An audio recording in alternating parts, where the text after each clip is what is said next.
न्यायाधिकरण की ओर से समाज में शोषित और वंचित महिलाओं को लगातार जागरूक करने का काम किया जा रहा है। इसी क्रम में विधिक सेवा न्यायाधिकरण की सचिव ने दुर्गाकुंड स्थित वृद्धाश्रम में रह रही वृद्ध महिलाओं को उनके अधिकारों के प्रति जागरूक किया।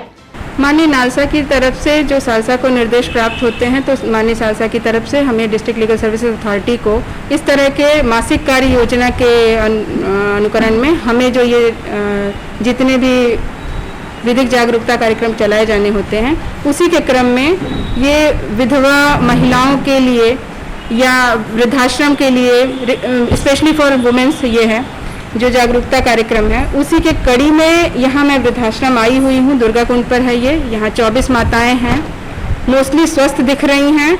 इनको लीगली जो अवेयर करना है तो इनके अधिकारों के प्रति करना है। वुमेन एम्पावरमेंट के लिए माननीय नालसा ने हमसे कहा है कि उसके लिए जागरूक हम करें।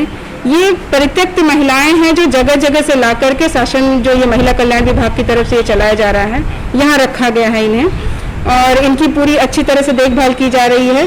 कुछ महिलाओं को थोड़ी प्रॉब्लम है जिसके रिगार्डिंग मैं आगे पत्राचार डीएम साहब को और सीएमओ साहब से करूंगी कि इनकी आके जो भी चेकअप कराना है। जैसे कुछ महिलाएं थायराइड से पीड़ित नजर आ रही हैं लेकिन उनके टेस्ट काफ़ी दिन से नहीं हुए हैं, कुछ आर्थराइटिस से पीड़ित हैं लेकिन उनका नहीं टेस्ट अभी कराया गया है।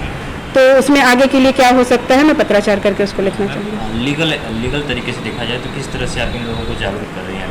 ये जो माता पिता भरण पोषण और वयस्क भरण पोषण ट्रिब्यूनल बना हुआ है, उसके लिए मैं इन लोग को बताना चाहूँगी कि वहाँ बिना अधिवक्ता के ये अपनी बात रख सकती हैं और अपने रिश्तेदारों से, बेटा बेटी से जो भी भरण पोषण की राशि है इनको मिल सकती है। लेकिन ये अवेयर होंगी तब, जैसे कई सारी माताओं से बात करने पे ये लगा कि वो मन से दुखी हैं, वो करना ही नहीं चाह रही हैं, उन्हें कोई जानकारी ही नहीं चाहिए, लेकिन कुछ ने इसमें थोड़ी सी रुचि दिखाई है कि वो अगर चाहेंगी ऐसा तो यहाँ भी ट्रिब्यूनल है, उसके थ्रू वो इसमें मदद ले सकती हैं।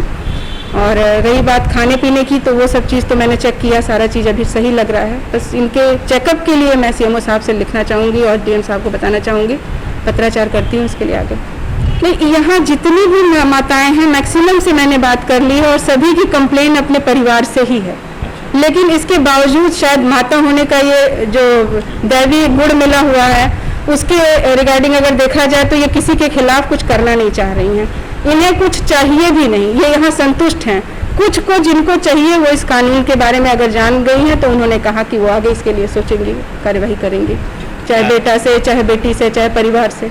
नहीं, अभी तक तो नहीं मांगी, इन्हें जानकारी भी नहीं थी। मैंने ये बताया कि इन्हें फ्री लीगल एड भी हमारे विधिक सेवा प्राधिकरण की तरफ से मिल सकता है, लेकिन जहाँ ट्रिब्यूनल की बात है, बाकी मामलों में फ्री लीगल एड ये ले लें।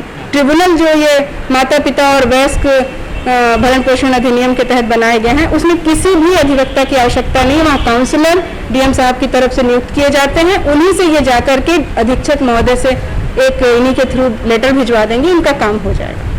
वृद्धाश्रम में रह रही दर्जनों महिलाओं से उनके व्यक्तिगत समस्याओं को जाना और उनके निदान के लिए जरूरी कार्रवाई करने की बात भी कही। इसके बाद कोरोना को लेकर वृद्धाश्रम में रह रही एक महिलाओं से उनका हालचाल पूछा। इसके बाद महिलाओं से उनके बारे में जानकारी लेते हुए भरण पोषण के कानून से अवगत कराते हुए हर संभव मदद करने की भी बात कही। इतना ही नहीं, उन्होंने हर वृद्ध महिलाओं को उनके स्वास्थ्य के बारे में जानकारी लेते हुए उनको स्वास्थ्य समस्याओं के निराकरण करने के लिए सीएमओ से बात करने की भी बात कही।